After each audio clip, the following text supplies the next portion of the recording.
এই দেখেন আমি কচি কচি পুঁই শাক খাওয়ার জন্য কি ব্যবস্থা করেছি। আমার কাছে এই নরম কচি পুঁই শাক ভালো লাগে। অনেকে ডাটা করে খান শক্ত, ওইটা আমার পছন্দ হয় না। আমি কচি পুঁই শাক খেতে ভালোবাসি, তাই দেখেন কি ব্যবস্থা করেছি। কোনো মাছা বা জানলার প্রয়োজন নেই। এই যে ছোট পুঁই শাক, এই দেখেন দেখায়, এই যে গোড়ায় সুতো দড়ি বেঁধে দিয়েছে লম্বা করে, এই যে মাথায় দিয়ে দিয়েছে।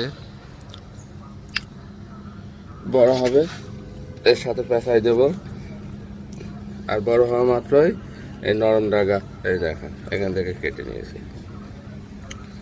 এই দেখেন আমি বড় হতে দেইনি সব। এই দেখেন, এই দেখেন সব নরম ডাটা নিয়ে নিয়েছে। এই নরম ডাটাই আমি খাই, আমার খুব ভালো লাগে। আবার এই পাশ থেকে দেখেন আবার কুশি বেরোবে। এই দেখেন এখান থেকে কেটেছি, আবার নতুন কুশি হচ্ছে। আবার এখান থেকে কাটবো ইনশাল্লাহ, এখান থেকে খাবো। এই দেখেন এখান থেকে কেটেছি, এই পাশ দিয়ে বেরোচ্ছে।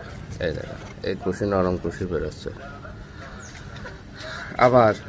আবার কাটবো, আবার খাবো। কোনো জানলা বা মাছা দেওয়ার কোনো দরকার নেই। অনেকগুলো এই দেখেন 10-15টা লাগালেই এনাফ। 10টা প্রত্যেকটা কুশি থেকে একটা একটা করে নিলেই 10টা, এটাই এনাফ।